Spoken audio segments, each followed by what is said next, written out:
Hello అండి అందరికీ.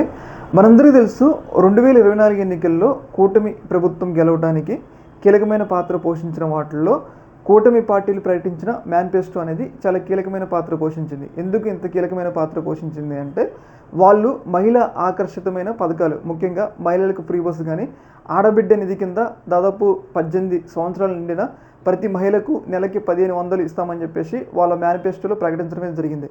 ఇలా ప్రకటించడంతో జగన్మోహన్ రెడ్డి గారు అప్పటి వరకు ఇచ్చిన సంక్షేమాన్ని మర్చిపోయి మరి ఏపీలో ఉన్న ప్రజలు, ఆడవాళ్ళు మొత్తం ఏదైతే ఏపీలో కూటమి పార్టీని గెలిపించడానికి ఓటు వేశారు అనుకున్నట్లుగానే కూటమి ప్రభుత్వం వచ్చింది. అయితే రీసెంట్గా కూటమి ప్రభుత్వం వచ్చి దాదాపు 13 నెలలు అవుతున్నా కానీ ఏదైతే వాళ్ళు మేనిఫెస్టోలో ప్రకటించిన కీలకమైన పథకాలు, ఆడవాళ్ళకి కీలకమైన పథకాలు వచ్చేసి మహిళలకు ఫ్రీ బస్సు, అలాగే ఆడబిడ్డ నిధి, ఈ పథకాలన్నింటినీ కూడా ఇప్పటివరకు కూడా అమలు చేయలేదన్నమాట. ఇప్పుడు టీడీపీకి సంబంధించిన ఎమ్మెల్యేలు గ్రౌండ్లోకి వెళ్తుంటే ఈ 2 పథకాలు ఎప్పుడు అమలు చేస్తారని చెప్పేసి పెద్ద ఎత్తున వాళ్ళకైతే ప్రశ్నలు అయితే ఎదురవుతామని అనమాట. అయితే ఈ సందర్భంగా మంత్రి అచ్చెన్నాయుడు గారు ఆయన నియోజకవర్గంలో ఒక సభలో మాట్లాడుతూ ఆయన కొన్ని కీలకమైన మాటలైతే మాట్లాడు అంటే కొన్ని కీలకమైన వ్యాఖ్యలు చేయడం జరిగింది. ముఖ్యంగా ఆడబిడ్డ నిధి, రాష్ట్రంలో ఆడవాళ్ళ మహిళలందరూ కూడా ఈ ఆడబిడ్డ నిధి పథకం కోసం ఎదురు చూస్తున్నారు. ఎందుకంటే ఈ పథకం అమలు అయితే తమకి కూడా నెలకి 1500 వస్తాయని చెప్పేసి 18 సంవత్సరాలు నిండిన ప్రతి ఒక్క మహిళ కూడా ఎదురు చూస్తూ ఉంది. అయితే ఈ సందర్భంగా వాళ్ళ ఆశల మీద నీళ్లు జల్లినట్టు మంత్రి అచ్చెన్నాయుడు గారు మాట్లాడారు.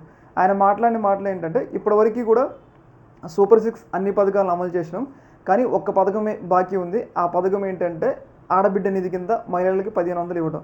ఈ పథకం అమలు చేయాలంటే ఏపీని అమ్మవలసి వస్తుందంటే ప్రభుత్వం దగ్గర డబ్బులు లేవు, ఈ పథకం అమలు చేయలేము అన్నట్లుగా ఆయన ఇండైరెక్ట్గా చెప్పడం జరిగింది. అయితే దీని మీద వైసీపీ తీవ్రస్థాయిలో విమర్శిస్తుంది అనమాట. ఏంటంటే ఎన్నికల్లోకి వెళ్లే ముందు నోటుకొచ్చిన హామీలన్నీ ఇచ్చారులే, కానీ వాటిని అమలు చేసే కాడికి వస్తే ఏపీని అమ్మవేయాల్సి వస్తుంది, దాని దగ్గర డబ్బులు లేవు, మా దగ్గర డబ్బులు లేవు అని చెప్పేసి ఇలా అంటున్నారు. ఇది ఎక్కడ న్యాయం?